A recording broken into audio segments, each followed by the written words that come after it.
Olá, Alexandre Pax Weber, um vídeo de economia. Seguinte, 2 vídeos atrás eu soltei um vídeo sobre como o governo cria dinheiro. E eu acho que eu vou fazer mais vídeos nessa minha ilha longínqua para explicar alguns termos econômicos. Eu acho que pode ser interessante para abordar temas mais complexos, né? Quando nós utilizamos o famoso ceteris paribus, ou seja, se tudo mantiver mais constante, se não tiver nenhuma variável atrapalhando, fica mais fácil de explanar alguns conceitos. Mas, mesmo assim, eu acho que faltou algumas explicações naquele vídeo, porque eu tentei ser o mais didático possível, o mais simples possível, me afastando de conceitos um pouco mais elaborados. Agora eu quero voltar naquele vídeo e explicar alguns agentes ali dentro. Eu fiz toda uma explicação lúdica, mas quem são os agentes dentro daquele contexto da minha ilha longínqua? Vamos lá? Na tela. Bom, estamos de volta à minha ilha longínqua, né? Gerei esse PDFzinho para ficar mais fácil de nós nos orientarmos e explicar alguns elementos. Vai ser um vídeo bem curtinho. Bom, isso aqui já ficou bem explícito que eu era o governo e essas são as pessoas que fazem parte desta minha nação. E eu, o governo, fui eleito para administrar os recursos e organizar a bagaça. Bom, dito isso, eu, como sou o governo, eu tenho o monopólio da moeda. Sendo assim, sou eu que define as políticas monetárias, né? Então eu fui lá e criei 100 moedas. Bom, como toda a sociedade, ela evolui, ela vai se tornando cada vez mais complexa. Expliquei isso lá no vídeo.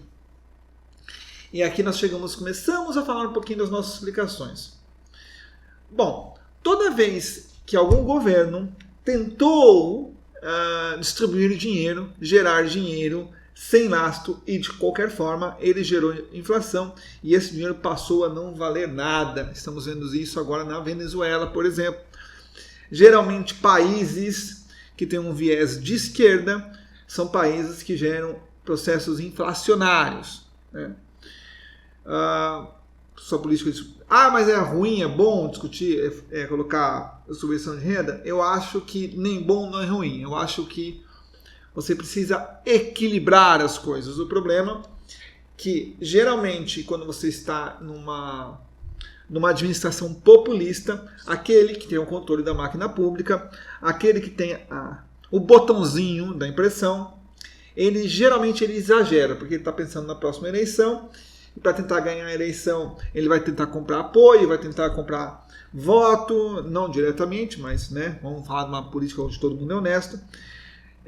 E geralmente esse processo, na ânsia de ele conquistar mais mandatos, mais espaço político, ele acaba indo além do que é o ideal. Então esse é o grande problema. E não vou discutir o quão deve ser isto, tá? Também não posso entregar para cada um, mas vamos lá. Seguinte, a minha pergunta é, aqui na nossa economia, eu instituí esta regra, compro 3 moedas e devolvo 5. Quem define isso daqui, ó? Quem define qual vai ser a moeda de juros? Isso é um ajuste muito complicadinho de fazer. Aqui no Brasil nós temos o nosso... Deixa eu anotar aqui... Deixa eu dar uma afinada na letra. Aqui nós temos o nosso famoso Copom, tá? Que é o nosso Comitê de Política Monetária. Ele que define qual vai ser a taxa de juros. Então, no nosso país, quem faz o papel de definir é o Copom. Por que é uma tarefa complicada? Porque, veja, se ele oferecer abaixo do que as pessoas estão dispostas a abraçar, ou seja, se jogar um valor muito abaixo, ninguém vai comprar. E se ninguém comprar, Ah, eu posso corrigir na próxima. Não vai ser tão legal, porque na próxima já vai entrar uma variável expectativa. Olha, nós não compramos e o governo aumentou. E se a gente não comprar de novo? Na terceira vez o governo vai ter que aumentar mais ainda. Então ele tem que trabalhar sempre dentro de uma expectativa, é um ajuste muito fino. Por isso, esse Copom, ele tem participação do Banco Central, ele tem participação do Ministério da Fazenda, ele tem, né, é uma comissão tripartite. É muito complicadinho definir isso. Também, se ele definir muito acima, você gera um endividamento público muito grande. Então tem que ser um ajuste muito fino. Mas quem define isso é o nosso famoso Copom. Então, no nosso exemplo aqui, o Copom definiu que para cada 3 moedas ele vai dar mais 2. Tá? Então, a partir disso, temos nossos agentes aqui. Né? Nós temos o agente 1, nós temos o agente 2 e nós temos o agente 3. Tá? Na nossa economia, como ela é pequenininha, é fácil definir quem são os agentes. São algumas das pessoas a escolhe. Mas vamos dizer que nossa economia evoluísse cada vez mais, cada vez mais. Você vai chegar a um ponto que você vai entender que, geralmente, quem participa desse processo são sempre os mesmos.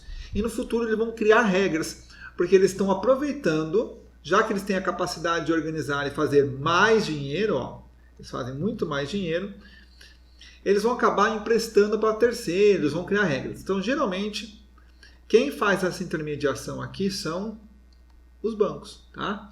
Na nossa economia, são os bancos que compram os títulos públicos. São os bancos que compram isto e negociam esses valores. E aí, eles passam aos correntistas, negociam com os correntistas, pagam taxa de juros, negociam com o banco, enfim.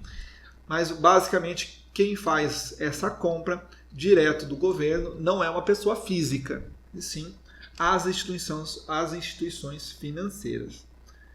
Beleza? E aí, chegamos ao nosso multiplicador aqui, que nosso crescimento monetário. Ok? Vou deixar o linkzinho do vídeo anterior aqui, se caso você caiu de paraquedas. Isso aqui é só uma explicação de como o governo cria o dinheiro, explicando quem são os seus atores. Belezinha? Então, até o nosso próximo encontro. Tchau!